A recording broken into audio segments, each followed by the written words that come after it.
Welcome to Try Talking Sport, hosted by me, Joanne Murphy. Thank you for tuning into the show. Whether you are an athlete, adventurer or endurance enthusiast, you've come to the right place to be inspired, encouraged, motivated and entertained by the sporting endeavours of our guests. Thank you to everyone who has completed our listener survey. I really appreciate all the feedback, suggestions and well wishes for the podcast.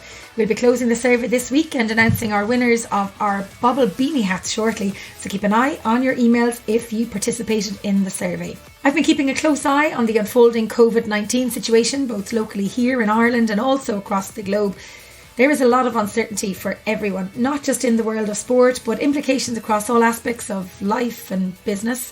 We've seen races, events and social gatherings cancelled in Ireland over the past few days, and much bigger events taking a hit across the world in recent weeks.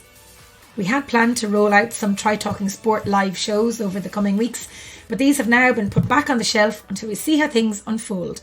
However, in the words of that great Queen song, the show must go on. And so we will continue to plan for these events later in the year and keep you entertained through the podcast over the coming weeks and months. Since the last episode of the show, the 2020 Women for Tri Ambassador team was announced, and I am honoured to be included in the lineup of incredible athletes who will advocate for female triathletes in 2020 as part of the Ironman Foundation Women for Tri Global Ambassador team. The team consists of 4 global ambassadors, 41 brand ambassadors and 34 associates who span 20 countries across the world. Empowering and encouraging people to take up triathlon is a huge part of what I enjoy about my role as a female voice in the sport.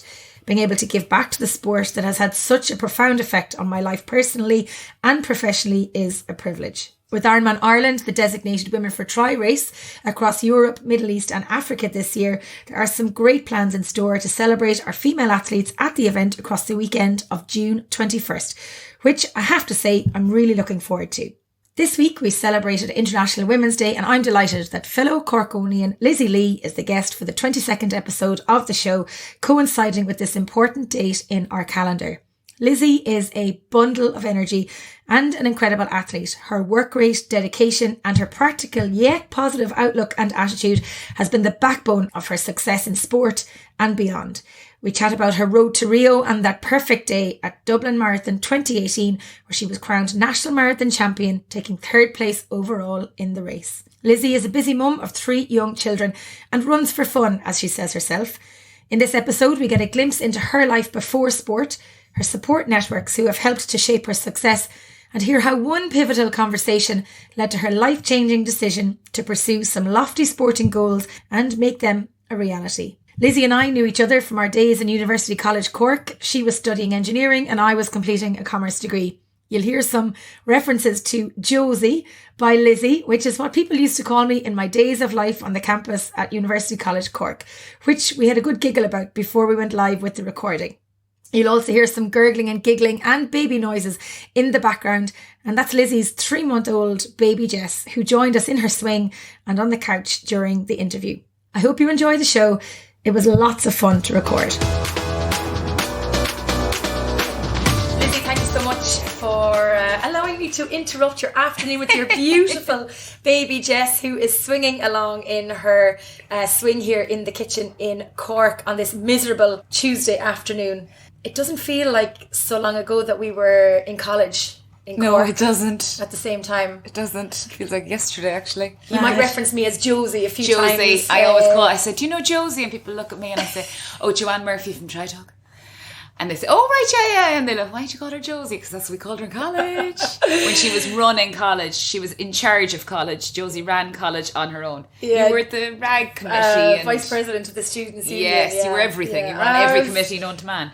Some things have never changed. Yeah. But Lizzie, back to you, because this is what this afternoon is all about. In college, did you ever see yourself becoming the National Marathon Champion, an Olympian and a mum of 3 beautiful girls? I might have seen the mom bit, but I definitely wouldn't have seen the marathon bit or the running or anything. I wasn't running, Josie, as you know. Now, towards the end of college, I got quite active again. I had done loads of sports in school, and then towards the end of college, when they opened the Mardyke Arena, we were in final year, and that's when I started kind of going to the gym and kind of doing a bit on the treadmill and getting fit, so that by the time I went to Dublin, I was kind of fit enough. But I definitely wouldn't have thought it in college in a million years. I mean, who says to the person who's never done a cross-country race or any sort of race that you're going to run internationally at the age of 20? You know, you just don't think like that. So when I met you back in 2012, we hadn't seen each other for quite a few years. You had come back from Australia. Yeah. So what changed between being in college and then moving to Australia? Where did the grow for running come from, or the real grow for sport come from after that? So I suppose I was brought up in a house where you were active and you did stuff. And then I kind of went up to Dublin and lost my way a bit. And I just enjoyed myself, and I fell out of nightclubs on a Thursday night after work. And sure, we all did that. We all did it. But then I did you know Matt Coughlin in Piranha.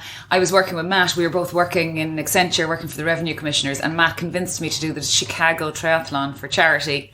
Eamon Coughlin came over to that. He was a patron for Crumlin, who we were doing it for. We were doing it for Crumlin Children's Hospital. And at the end of the run, I think I ran 45 minutes off the bike. Now, I had done no training up to, I'd say, February or March, where Matt convinced me to do it.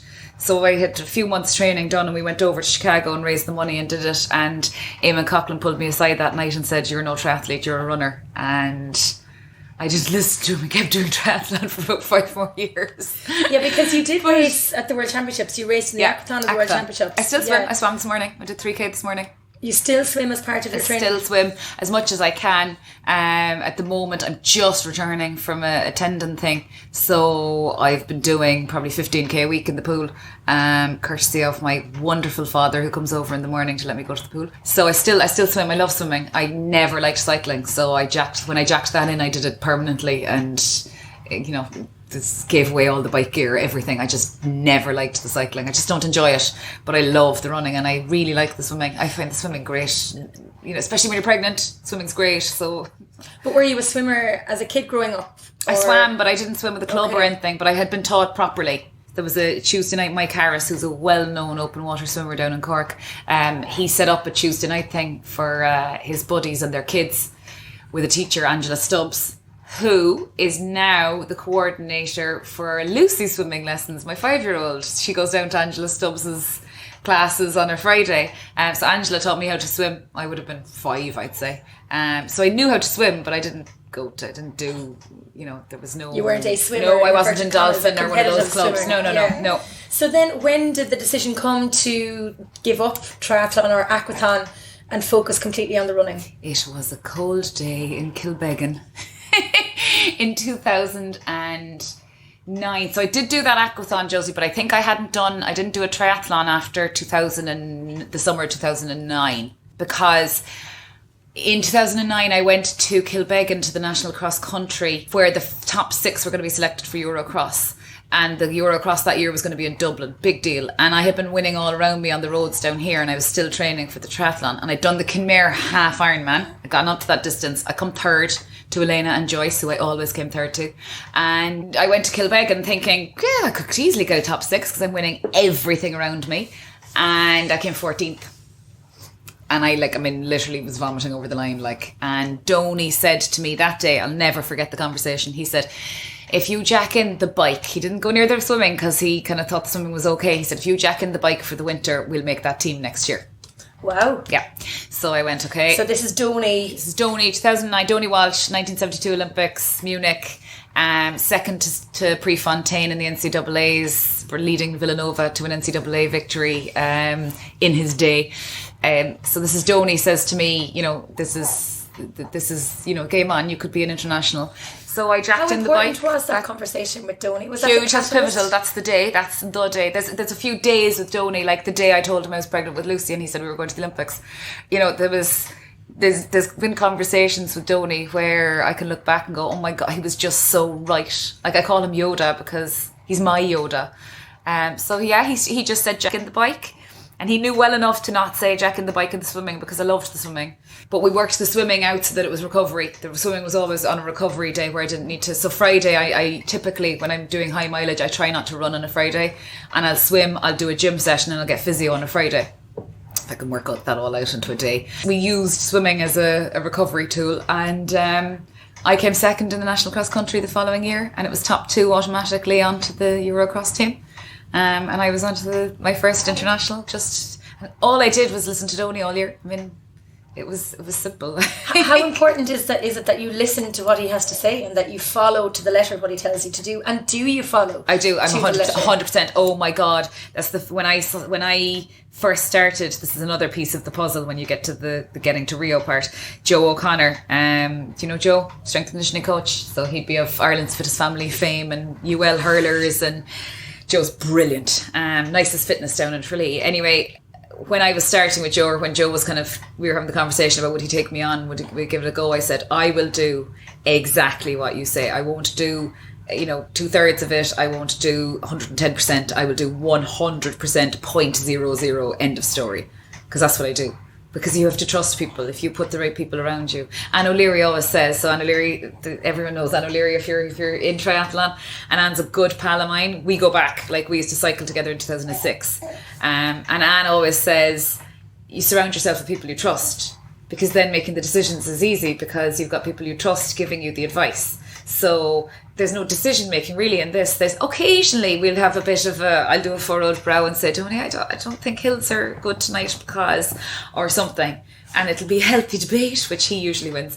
But there is an element of we will have a discussion about something. But yeah, I do what I'm told. I just do what I'm told, and that's how I've stayed in one piece and gotten to what I've done because I trust him. Cross country versus marathon running. Tough one. I don't know. What is it about cross country? Right, because for there's the not a huge future amount of people that do cross country. No. There's more marathon runners and 10Ks and half marathon runners. Yeah. in the cross arena. country, if you're a marathon runner, cross country is a great tool for the winter. It's because you're not going to do really a marathon in December, right? So it's something that kind of you can come off an autumn marathon, and because I've done a marathon PB in September in Berlin, and I've come 13th in Eurocross in December, just by giving myself 2 or 3 weeks easy in between and then getting back into it. And it's something that kind of, you don't have to do quite as many miles for cross country, but it'll tip you away for the winter, and it's a bit of crack. There's nothing like arriving in the airport for a Eurocross because the team's huge, the Irish team, and it's fun and banter, and it's only, you've only got 5 miles. Whereas with the marathon, it's terrifying and daunting, and oh my God, and the team is small, and so much can go wrong over 100%. miles. Yeah, so much can go wrong versus, or it's just 5 miles. I'll finish anyway. Whereas with the marathon, there's always am I going to finish or not? But I think in my future, it's marathon. Like it's I'm gone pure endurance now. I don't know. I think I would probably. If I went to the Euro to cross country, I might bang out the same speed for 2 8Ks back to back versus do something epic over the 8K. I don't know, but that's probably, like this talk, people always say, oh, can we make it 10K? And I'm like, yes, make it 10K. Actually, make it 15K. So really, it's maybe, I don't know. We'll see. I mean, I'd love to think about cross country again, but I think my heart has gone towards the marathon now, which is fair enough.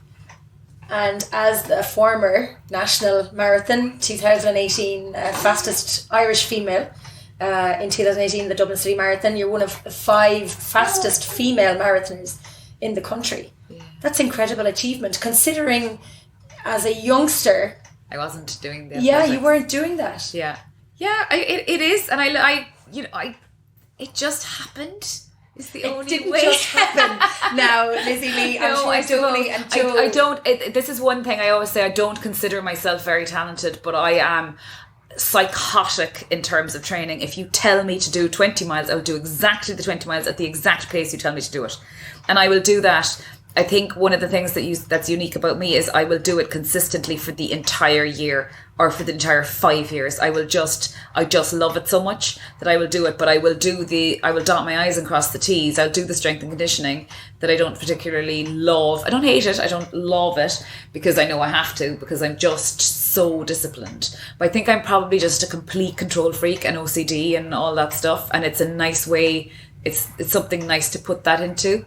It's for my leaving cert, my mother always talks about how I just went completely nuts and study. And in college, I didn't do, I wasn't training or running or anything, but I got 1Hs every year in engineering, which is a bloody hard thing to do. But I wasn't the brightest person in the class, but I worked so hard. Remember the month off? We used to get a month off to study in UCC. I'd go to ground, no one would see me. As soon as they cut the grass in UCC and if you hadn't studied, then you were in trouble. And I went to ground, I stayed at home. I used to go near the library. I stayed at home. My mum did me stir fries every day. I used to go for an hour walk from 5 to 6 because I wasn't a runner at the time.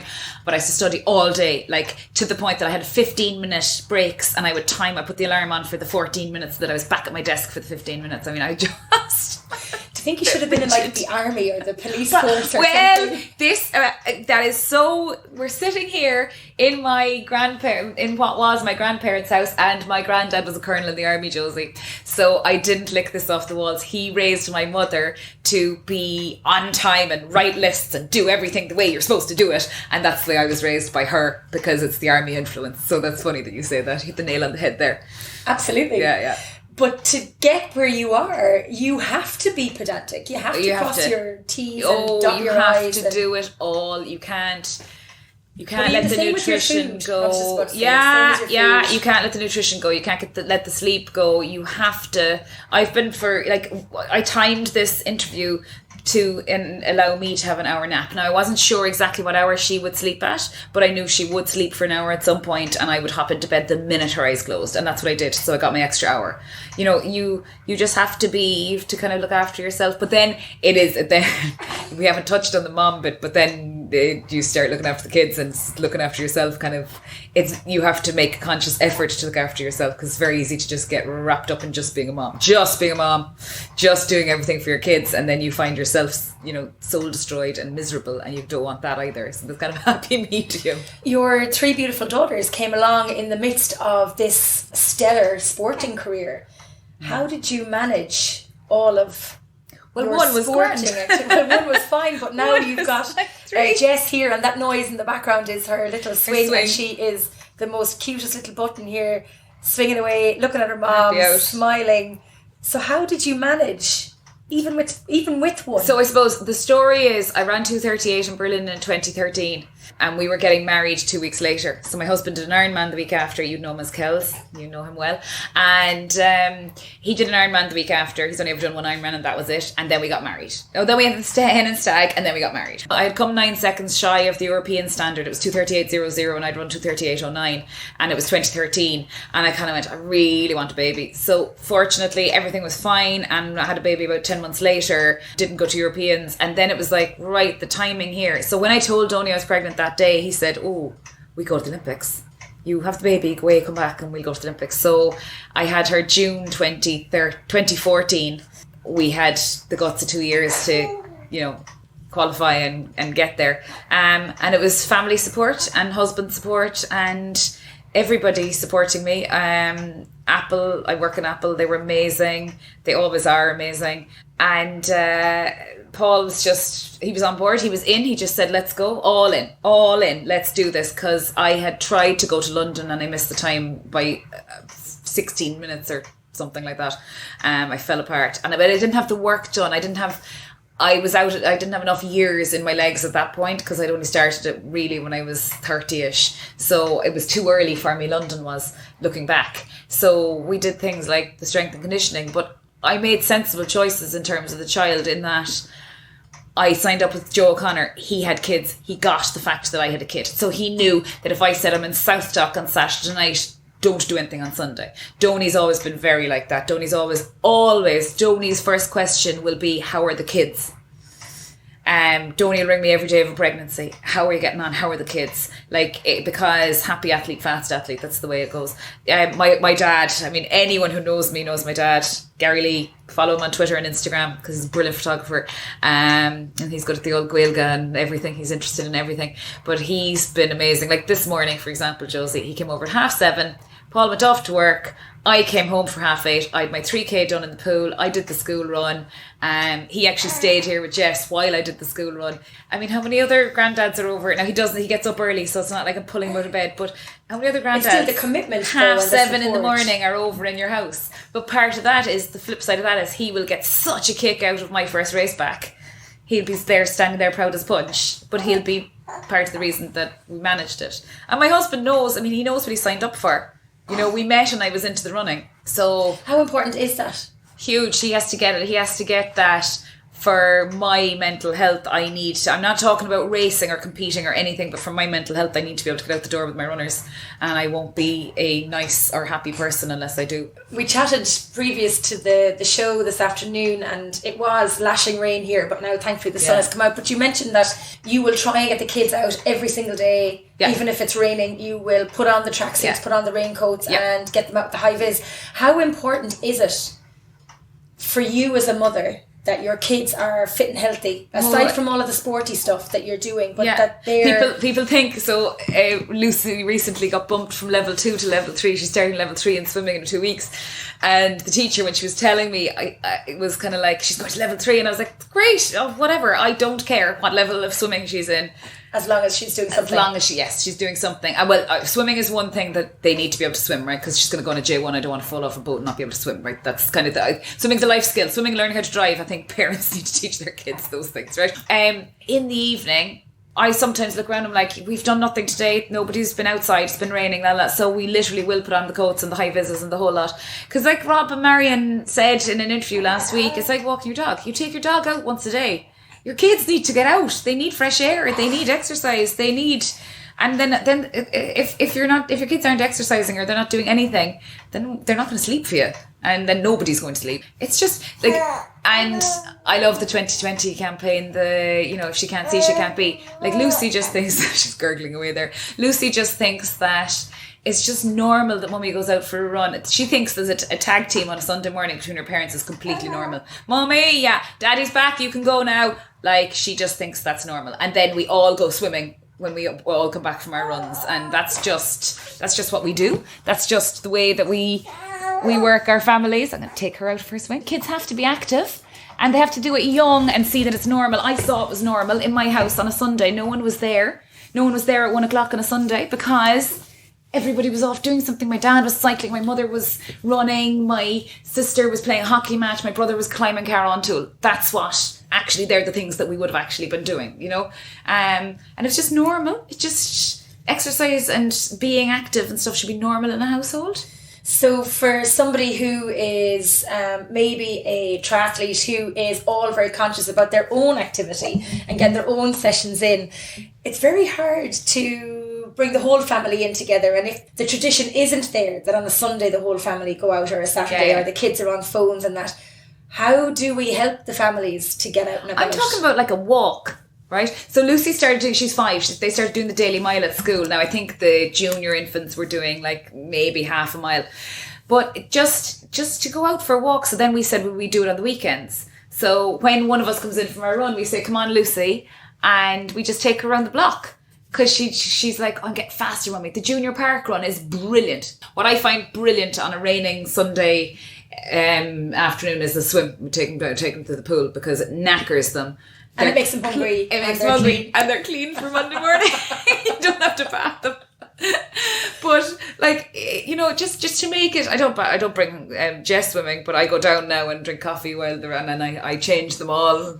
And then Paul gets a sauna in, and everybody's happy at the end of it, and I get to drink coffee for a while, and just make normality. Becomes Farron Woods is another big favourite of ours. We go to Farron Woods with Bambi, the girls say, and we go to Farron Woods and we just walk around, and there's a playground, and there's a new playground in Bishopstown which is amazing. I've been practically living in it because it's got a coffee truck right outside it. It's got loads of stuff that they can climb on and get into, and it's all about the movement, really, and totally. Play. Scooters. We go and look at the fairy trails, and I can make it sound like I'm Wonder Mom. I'm not, but I just try and get them out the door at least once a day for my own sanity as well as theirs. Bring it back to your own training now, because I saw a tweet recently where 6 weeks after Jess was born, you ran, was it 7 miles? I was up to 7 miles, yeah.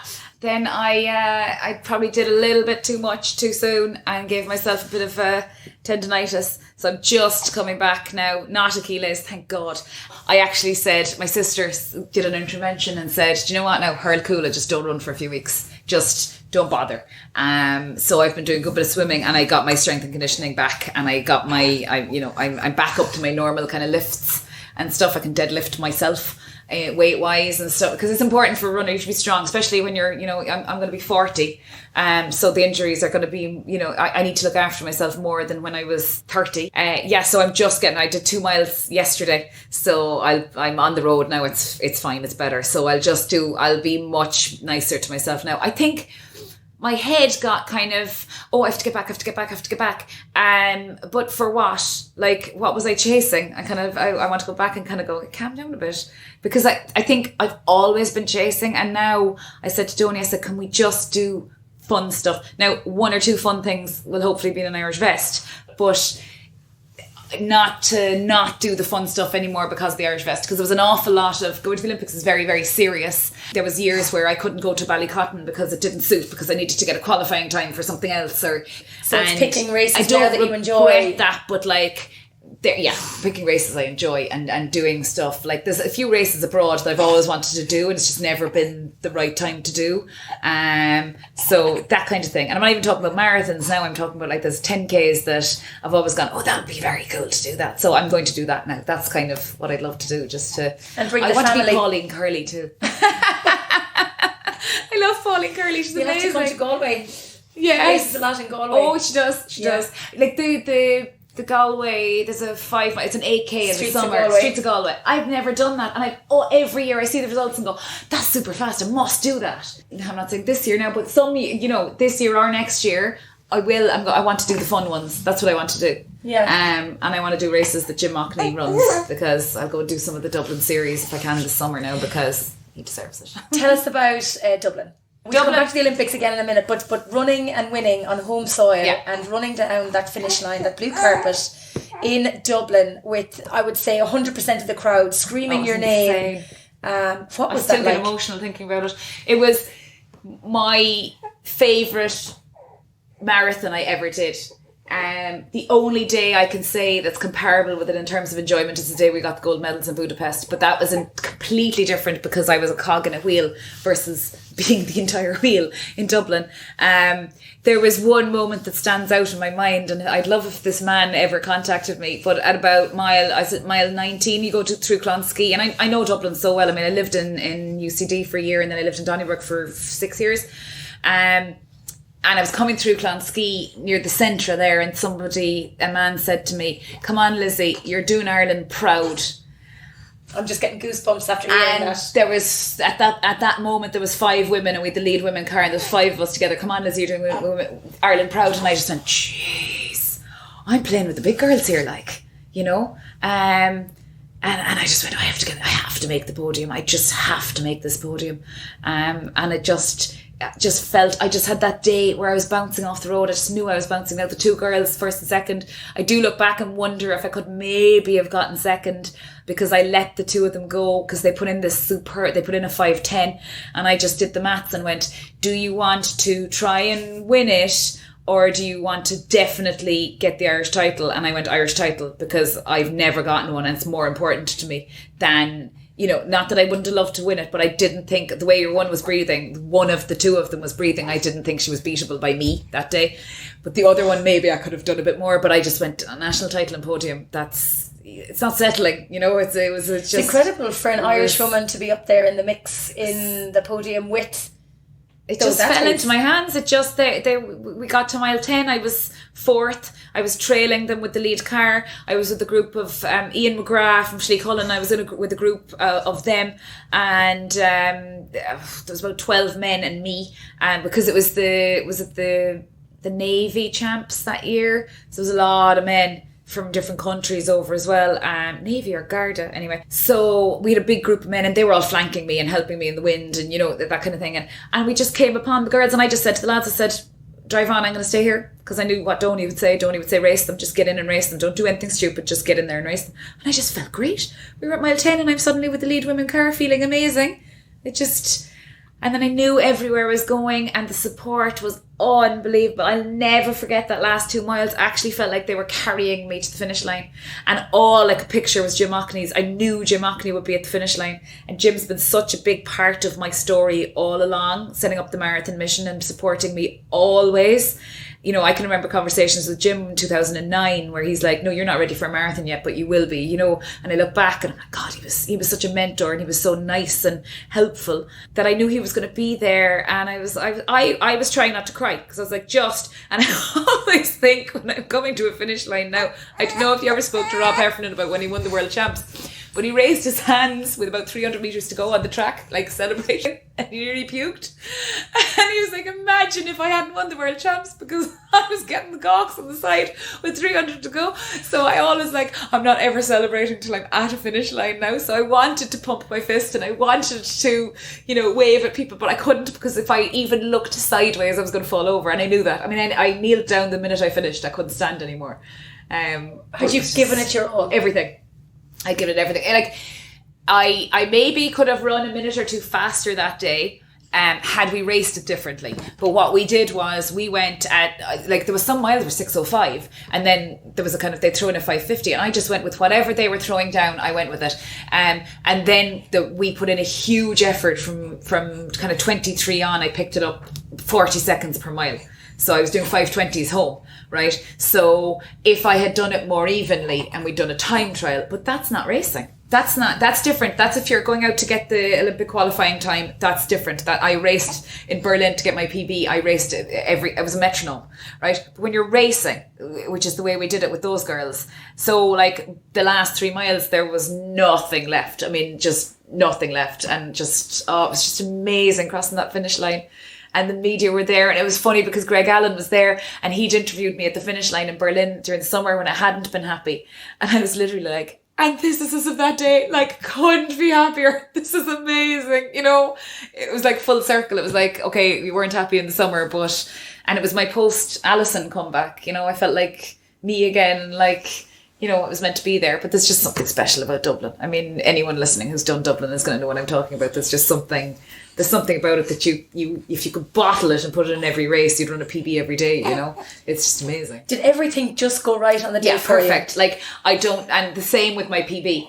Those 2 marathons just went perfectly. I wouldn't say the same for the Olympic marathon. Not that anything went wrong in the Olympic marathon, but it was like the Olympic marathon, there was a few patches where I felt bad, and, you know, the girls got away and I had to have a chat with myself, versus those 2 days, my PB in Dublin, it was just perfect. It was just, and when it happens, because it happens so infrequently, and the thing about me is that I'm okay. I'm very rarely terrible. And I'll never DNF for you unless there's a leg falling off, you know. So I'll be mediocre at my worst. But then when it's good, it's just so good. And you know it's good. You know, in a marathon, you know at mile 5, game on today, like. We better give the baba back to mama. Talk to me about the marathon mission and how you ended up on that and on that road to Rio. Jim Ockney and Dick Hooper, who I just have the utmost respect for, both of them. They're both brilliant, and they're both mentors of mine, and I'm very fond of both of them. They decided that marathon running in Ireland needed to kick up the arse. And that the standards were gone to the dogs and we needed to fix it. Because 2008, Pauline Curley represented Ireland, and that's it. Pauline was running very good times, right? But she was on her own. There was no men. And then Mark Keneally was kind of coming along. So what they decided was that they would incentivize marathoners and they would help them go to races abroad. They would bring them together to train together every now and then for talks and to kind of understand what their plans were. To create a bit of a community around it. Yeah, and also try and get buy-in from Athletics Ireland to send us to some stuff. And it worked. The marathon mission combined with realistic standards for London. So Athletics Ireland didn't alter the standards given for London, so it was 2:37 for women, which is realistic. You know, there's how many women did we have last year, or in and around under 2:40 in Dublin this year, in Dublin alone. You know, then there was the squad sent to London, and that combined with the marathon mission, that was the difference. That was where everyone kind of went. So that, for me personally, I mean, I saw Katrina Jennings and Linda and Ava go to London. I finished 4 seconds behind Ava in the Eurocross that year, and in National Cross, 4 seconds both times. I kind of went, good, this is realistic. If those girls went to London and I'm 4 seconds behind Ava, then why am I not going to Rio? That combined with Jim helping us and sending us to races and, you know, giving us the support we needed to go to those races and improve and race the big girls. Because you're at nothing if you stay in Cork racing all the time. You know, you have to race the big girls, and you have to learn how to race as well. If you're going to race internationally, you need to learn how to race. Like, nobody had to tell me what moves to make or what not to do in Dublin, because I'm just so used to it now. But you don't lick that off the walls. You have to go and experience it, and you have to race the internationals. And it's also totally different to stand on the start line with 50 women and no men in a race than it is to go and do it with the masses, because the women can't shield you as much from the wind, and they are out for themselves and you're out for yourself, and it's a different dynamic totally to, you know, if I end up in a big group of men in a marathon, they'll help me because I know, but I'm not going to take their M40 title away from them, you know, because that's what the men the men I'm racing are the M45s probably, that's what they're going for, you know. So yeah, Jim he's just been brilliant, and Dick. Like, just to give an example of a session we did once, myself, Katrina Jennings and a few others, we went to Tala track and we did a session simulating dropping your water bottle.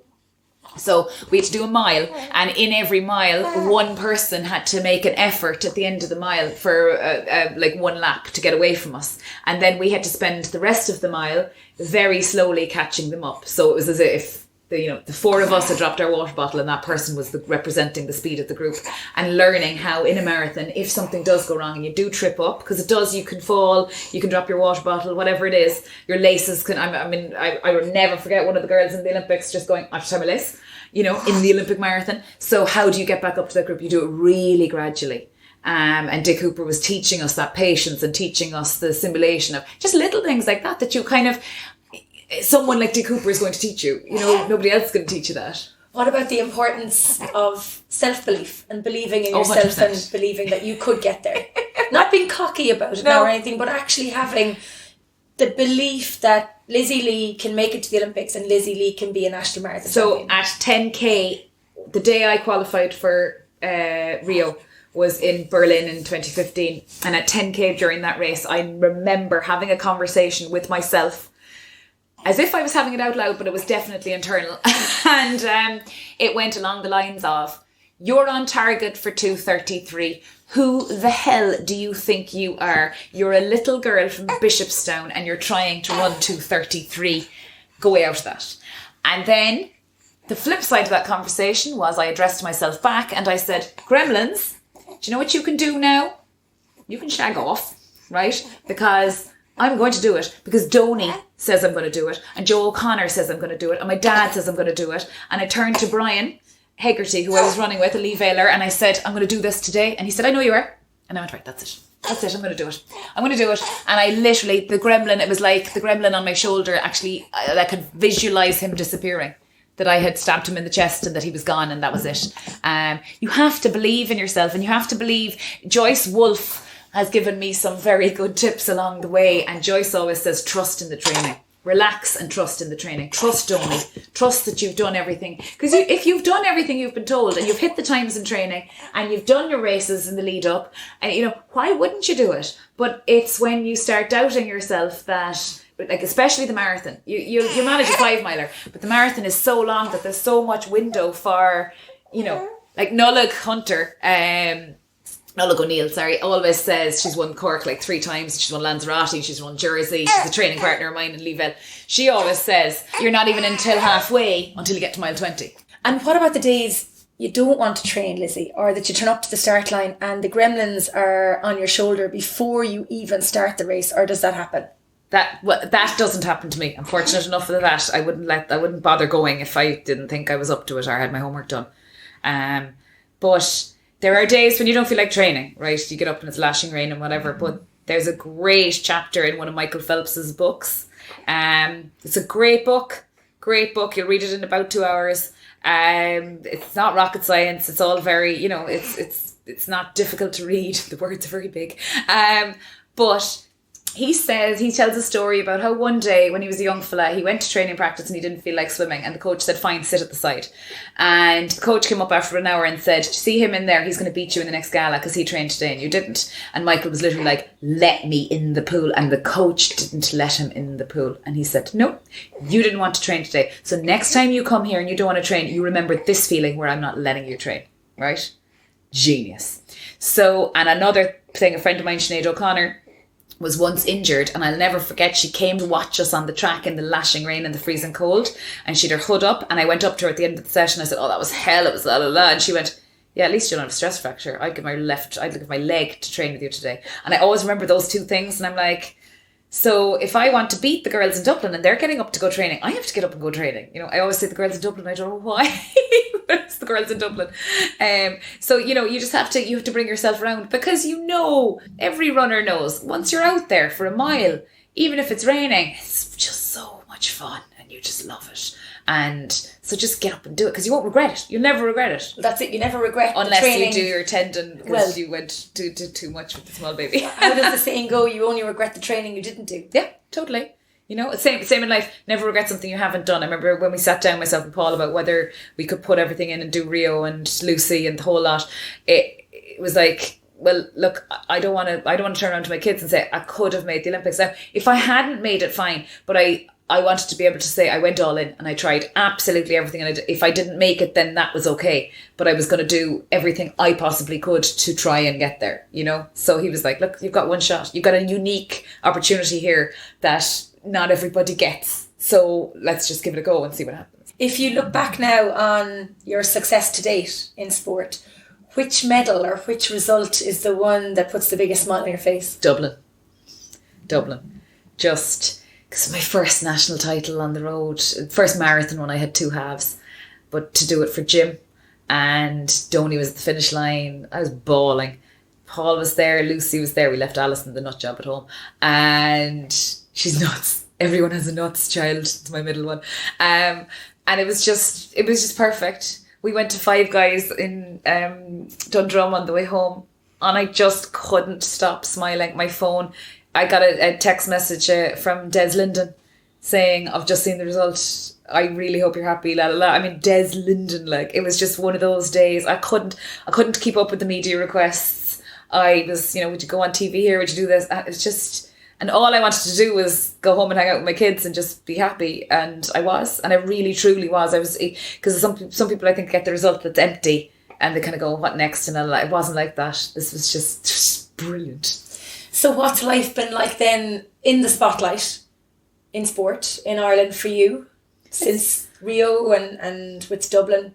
And of course the it's cross not too country. bad, because athletics is kind of low-key. Like, unless you're maybe Ciara McGean, I don't think you get people really talking about you unless you put your hand up to be talked about. Do you know what I mean? You could live a pretty quiet life. Like, I think if you were a Cork footballer, it might be different. People would be looking at you more. I suppose even when you turn up to races, like, you're still going to be a superstar. I never forget Kerry saying to me, steeplechase in Rio, she said to us, I'd say 2 days after our events, they were on Saturday and I was on Sunday, and she said, we've marks on our backs now for the rest of our lives. We'll always be, I want to beat the Olympian. And like, you know, when I did my first race, my niece's communion is in Westport in May, and I'm like, oh, I'd love to do the park run, and I'll be back in one piece and do the park run up there. But they'll say, oh, here's Lizzie Lee the Olympian and all that, which is lovely. But I'll just be a mammy who wants to actually just get round and finish, and, you know, for a little bit, right, for a few months. And you want to be able to do that too. But it doesn't work like that. You're the Olympian and that's it, and be as fit as you can. And, you know, my first road race, I'd say if I was a normal mom, I would go back when I'm like 70%, but I won't do that because I'll just feel too much pressure. So I'll go and try and find the lowest key race where no one knows me, and, you know, but that doesn't happen. That doesn't happen either. Yeah, you do. You have a mark on your back. But then the wonderful opportunities you get from being an Olympian, or, you know, I'm doing a talk next week to Colossian Fear Shake. I'm here talking to you. You know, you get all these, you can talk to kids. I launched the Ballincollig Junior Park Run. You know, cool stuff. Like, really cool stuff. If I go to City Sports, little girls are going to come up and ask me for my autograph, you know. And that brings me back to the 20 by 20 thing, because, you know, growing up, Sonia O'Sullivan in Cork was our role model for athletics and for running. But now for other kids, you're that role model. Yeah, I don't think I'm quite to that level. Well, you know, but you still are, though. I know, but they can see me, you see. They can see me, and they can see that a girl from Cork got to the Olympics. That's how I start my talks in school. I'm like, you can be anything. You're from Cork, you can be anything, and we're brilliant at sport in Cork. But I always say, I'm like, I got there. There's no reason why you can't get there, or to do whatever amazing thing you want to do, because it's possible, you know. So I think, yeah, there is an element of it's tangible. They can see me. I'm here. That's why I do go to the city sports, and I do try to talk to the kids, and I do visit the schools, because, you know, can't see, can't beat. But like, you know, I can do it. And I suppose part you've of proven that you can do part it. of my story is that Linda Byrne did it ahead of me, and I went, oh, Linda can do it. I can do it, because, you know.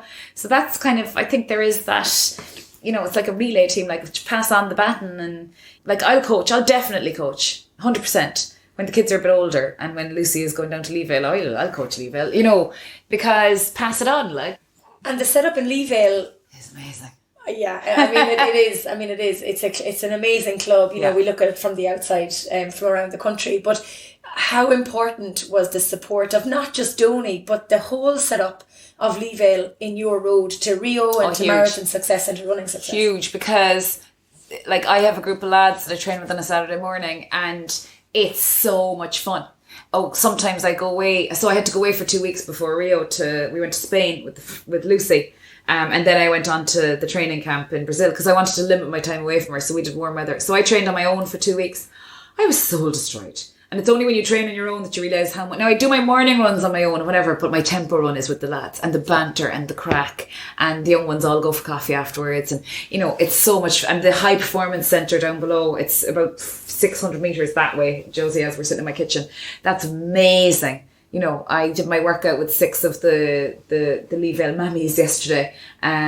We have a brilliant high performance centre down there. That's where Joe meets me to do the strength and conditioning. It's amazing. And the other mammies as well. Yeah. Because I think that's important, that it's not just your running support network that you have no. in terms of other athletes, Yeah. but that you have athletes from Leevale and friends that are in the same, I suppose, life cycle stage that you're in as well, and their support outside of sport is probably hugely important.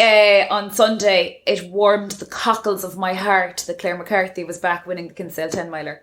Now she, of course, is like 61 minutes, blah, blah, blah, blah, and I'm like, Claire, you're in one piece, you're running. You know, I'm so inspired by you, mom of 4. You know, she's been through an injury, she's back. We all motivate each other, and we're friends, and it's a nice support network. And then we also have the team aspect of the Leevalers. Like they've won 3 in a row in the cross country, and I've been part of some of them. And like, I'm Michelle Finn out in Australia right now. The second I heard about the PB on Sunday, she ran 9:38. She's off to Tokyo. Well, she's almost certainly off to Tokyo.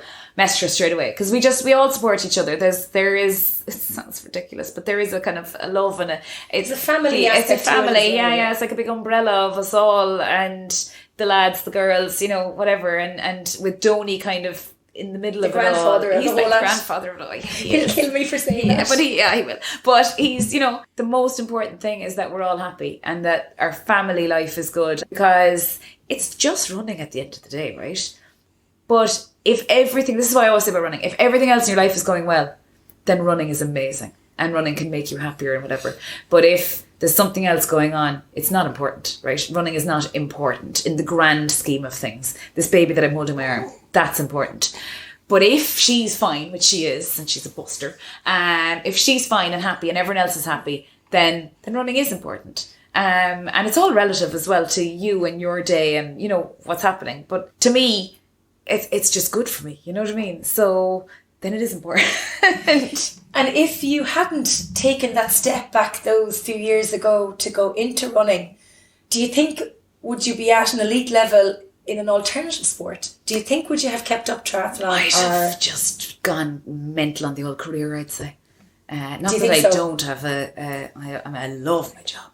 But maybe, I don't know, I would have done something, because like, as I said, the studying, probably triathlon, but I was just never going to crack the bike. I tried to crack the bike, and I just couldn't. And anyone who was a strong cyclist just used to beat me, used to wreck my head. And I put the work in. I mean, in Australia, I was on 300 kilometres a week doing really hard sessions with the lads, holding on to the likes of Paul O'Doherty and stuff on a bike on a Sunday. And I still, when you put me on the 40k, I just didn't have the power, and nothing, you know, nothing was going to give me that, you know, versus handy out 30 miles a week in triathlon training, and I could crucify everyone in the run, except for Aoife Lynch, who'd be fairly close to me. Yeah, it's funny. I don't think I'd be as happy if I hadn't found the running. I think I'd be, like, we're all a bit loony, like. We are, you're laughing, but we all are a bit Looney Tune. Like someone said in the pool this morning, someone said something's not normal. He was like, well, you're not normal to set your alarm for 6:30 in the morning to be in the pool for 7 o'clock, you know? But we all get it. It's normal to you though. Yes, and everyone in the pool got it this morning. I don't need to explain it. You know, I was on to Breach today and I said, Breach Connolly was in another marathon in Rio. And so I said to Breach, ran 15 minutes yesterday, no reaction in the leg. It's coming. I'll be back now. Great. And I said I was beginning to get a bit down from it. And she was like, and in capitals, she said, understand completely. I don't need to explain it to her. I don't need to explain that, I just need to get out the road for 5 miles and I'll be happy, you know. And speaking of a comeback. Yeah. I'm not going to say anything out loud too much. I did love Dublin. I loved Dublin in October, which is how many months from now, which is fairly realistic if I was going to be doing a comeback, but I won't. But if you were to come to Dublin in October this year, would you not feel under savage pressure? Yeah, I would.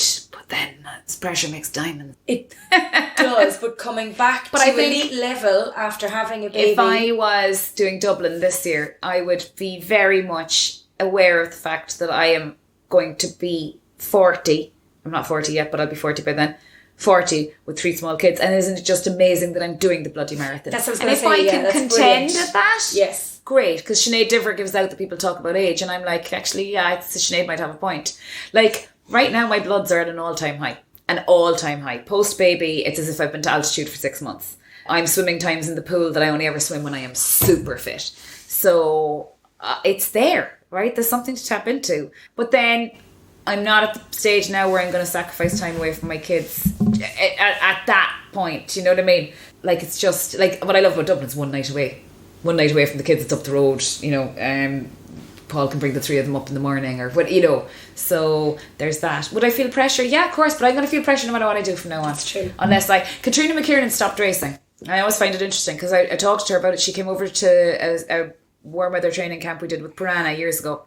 And I sit next to her at dinner and I said, you know, you don't race anymore. And she's like, I'd hate to get beaten by people who I used to be easily beat. Or, you know, kind of, she stopped for a while. And then she might have done it the right way. Because she stopped when she was at her prime. But then she came back. And now she races. Yeah. But now she just loves it. And you see this, I did the Clontarf 10K and my God, she bounded up to that start line. She was just so happy. And she's always happy. I mean, Katrina's a lady. She's just lovely. She's got a warmth about her. But she did stop for a few years, and I kind of wonder, like, why didn't she just keep, you know, she went off and she did her own thing and whatever, but like, isn't it okay if I rock up to the start line run 2:45 as well? Isn't 100%. that okay? Because I have nothing to prove. I have my rings. I am showing Josie my gold ring with the rings in it. I have my Olympic rings. I'm an Olympian. I have a gold European medal. I've won my national titles. And if that's it, I am so happy with what that has been. I think that's a great attitude to have, because I think there's a lot of people would not go to Dublin this year because of the marker on the back, or the pressure that they would feel, because you see it even on everyday ordinary athletes that are not at an elite level. They feel that, God, if I don't get my PB in this race, or I've put so much training in that if I don't do well, or, you know, they'll step out of it. But at the end of the day, who are you doing it for? Exactly. And what are you doing it for? I loved running around the streets of Dublin. I loved it. So, you know, am I going to let somebody saying, oh, you mightn't be at your best or whatever? Like, you know, that's just... That sounds mad to me. You know, like, just go and do it and enjoy. Yourself? Yeah, totally. And if my PB days are over, they're not though, because I'm going to put on the shoes and I'll be running 5 minutes off my times. I got the shoes from Santa. But if my PB days are over, that's all right too, like, because I have 3 small people to keep alive. You know what I mean? And a marriage. So, like, that, and a great job that I love, you know, so... That's okay too, if it just becomes not quite as insane and it's 70 miles a week instead of 100, and you know, that as long as I'm enjoying it, as long as I'm going out on a Sunday morning and the loops of Black Rock followed by a very quick coffee bring me home with endorphins flowing through me. I think we might need to get you a coffee sponsor, because you must have mentioned coffee at least 5 times in the last 50 minutes. Coffee's really important to me. Like, there are baristas around Cork who know my name and my order. Now, I will say I only drink 2 to 3 shots a day because I'm breastfeeding, but those shots are important, and there has to be a barista involved, and there's a lot of coffee shops around here. Coffee is important, but if that's it's not even that's a vice. Your only vice, it's because not a vice. Coffee isn't that bad for you. I don't really do alcohol. I love an old glass of wine every now and then, on occasion. I wouldn't be bothered with it on a Friday night because I want to do a session on a Saturday morning. So it just wouldn't be, it's not something I miss or anything. I do like a bit of chocolate as well. But like, I like coffee. Athletes love coffee though. Coffee gets me through a lot of sessions. I'd be like, I'm going to have coffee now straight after this. I suppose it's the anticipation of what you're going to treat yourself with after that hard session. Yes, totally. And that's my thing. Are you proud of what you've achieved? Yeah, very. I'm very proud, and I know that I have made people proud. I bear hugged my dad at the finish line of Dublin, and Donny, and Paul and Lucy. Lucy doesn't quite get it. She gets it. Well, she knows mummy wins races, but she doesn't get that other mummies don't win races. Do you know what I mean? She just thinks so, whatever. Every now and then I go back and look through messages the day I finished in Rio. Because people were just, all my friends, everybody, they were just so proud and happy for me. And one message I sent to the gang, my WhatsApp group, my girls who I grew up with, who some of them run, but they're not runners in clubs competitively. And there's 13 of us grew up together. All of them, Runa and Shiv, Liv and all that. And there's one message where Avril Galvin replies and she says, I just replied saying, so, because my phone was blowing up. I replied and just said, so happy, 56th. Off to drink vino, something like that. And the response I got back from Avril was, the so happy part is the only part that I needed to hear today. I'm delighted for you. And they saw the buzz that I was getting out of it, but also like I had cousins and friends and family at that finish line. It's just that people get from it. And Donny and the club, like down in the clubhouse, there's 8 big posters on the wall. They're framed and they're of all the Olympians. And I'm up there, and like when I was trying to stand on one leg, tendonitis 3 weeks ago, doing my rehab, and every now and then I glance at the wall and go, you're one of them. I'm beside Michelle Finn, and you're one of them, and if you don't get back, then you're still on that wall, so yeah, I've got to be proud of that. That's I want to do it for Ireland. It's just in Cork and Leeville, it's great. Lizzie Lee, you are a bundle of energy, and I can't wait to actually put on my runners and go running around Cork. Thank you so much for taking the time out of your busy schedule to be here with us, and of course the gorgeous Jess, who stayed so well behaved throughout the whole thing. Baby. Another future Olympian, I have no doubt. She's as strong as an ox, and she's absolutely gorgeous. Shot putter, where's the size of her? She might play rugby for Munster. That she might. We have Highfield around the corner. Yeah. She can do whatever. She can do whatever she puts her mind to. That's what I say to my girls. You can do. Lucy says I can't do it. I say you can do anything. You can do anything. Just put your mind to it. Josie, well done to you. Because people mightn't say that on your podcasts. But I remember Josie ruling the world in UCC. And Josie's still ruling the world. And I get to a finish line and I want to puke. And there's Josie shoving a microphone in my face. And you're everywhere. You're all over my social media. and you're just killing it. Like, it's brilliant. It's brilliant to see. It's brilliant to see the business going great. That's great. Like yourself, given an opportunity and somebody believes in you. But you took yourself out of your comfort zone. Yeah, well, you have to do that every day. You do. There's a fridge magnet up there that says life begins at the end of your comfort zone. And you have to do that. And sometimes comfort zone's appropriate. Sometimes, small babies go on maternity leave, la la la. But sometimes you just need to give yourself a kick and go, right, let's do it. Don't regret something you haven't tried. Thanks again for tuning in. What wise words from Lizzie to leave us with this week's episode. If you are enjoying the show, please pop a review on Apple Podcasts or on the Facebook page, Try Talking Sport. I do really love hearing your feedback on the interviews. And if you want to get in touch, pop me an email to trytalkingsport@gmail.com. That's try with an I, not a Y. Until next time, stay safe and happy training.